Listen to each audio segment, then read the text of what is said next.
عبادي الذين آمنوا إن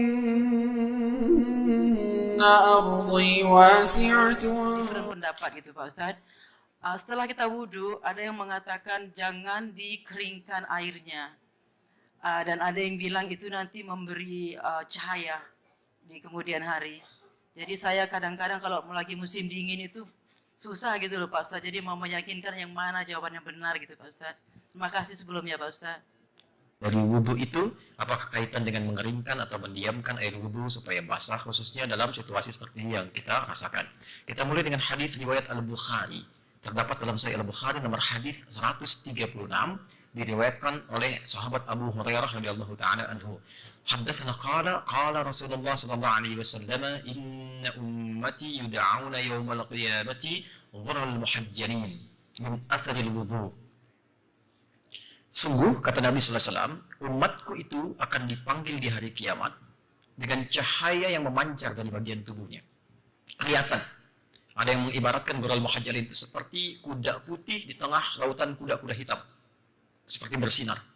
Dari apa? Min atharil wudhu. Ya, min atharil wudhu. Ada terusan hadisnya, atau kama qala Rasulullah sallallahu alaihi wasallam, "Faman yastati an yutila ghurratahu falyaf'al." Siapa yang mampu memanjangkan. Nah, ini yang mungkin di sini yang dimaksudkan. Cahayanya itu silahkan lakukan. Baik, yang dimaksud cahaya wudhu di sini ulama berbeda-beda pendapat. Ada yang memahami secara tekstual. Wah, kalau wudhu kan pakai air, maka biarkan airnya saja. Nggak usah diusap, nggak usah dikeringkan. Ini adalah bagian dari memanjangkan cahaya. Ya, ada yang kedua memahami bahwa lebihkan sedikit supaya cahayanya makin memanjang. Jadi kalau basuh tangan sampai siku, lebihkan dikit. Ada yang memahami sampai situ. Tapi dari pemahaman itu, kami cenderung pada yang ketiga, karena ini sesuai dengan makna dasarnya. Apa yang dimaksudkan? Cahaya yang dimaksudkan dari hasil wudhu itu bukan melekat kepada benda air dari semacamnya. Bukan.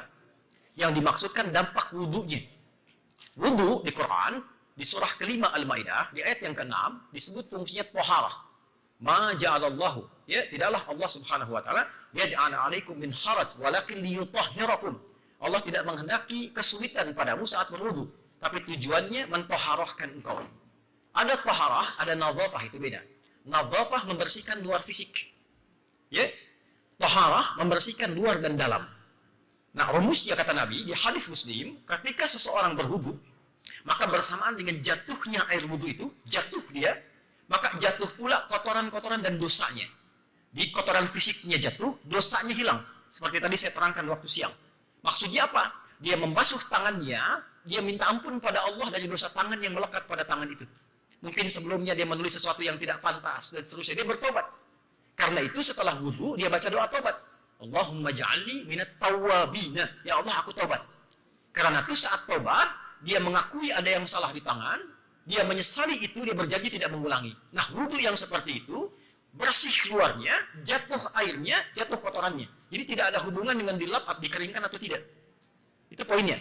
Nah, bagaimana memanjangkannya? Maksudnya dampaknya. Setelah wudu jadi baik dia. Ketika kebaikannya memanjang, lisannya jadi baik, pandangannya jadi baik, dipertahankan sampai wafat, panjangkan itu. Ada yang mengartikan, kalau batal, wudu lagi, batal, wudu lagi. Itu yang dimaksud dipanjangkan. Jadi ketika dia berlatih kurang bagus, dia wudu lagi, batal, wudu lagi. Dengan tujuan menjaga kebaikan dalam dirinya. Itu yang dimaksud panjangkan cahayanya. Jadi asalnya tidak ada kaitan dengan kering atau basah.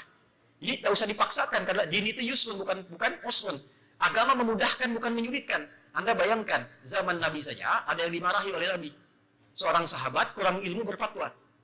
Apa fatwanya? Maaf, ada kecelakaan malam hari. Ya, normal sebetulnya bukan kecelakaan. Dia berhubungan suami istri. Musim dingin mau mandi susah, kedinginan.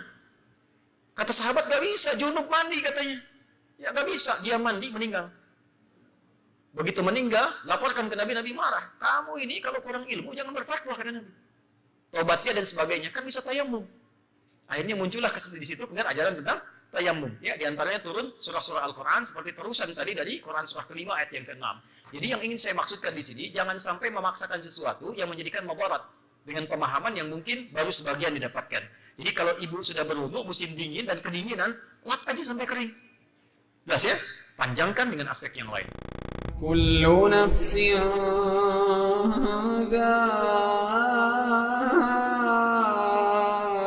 الموت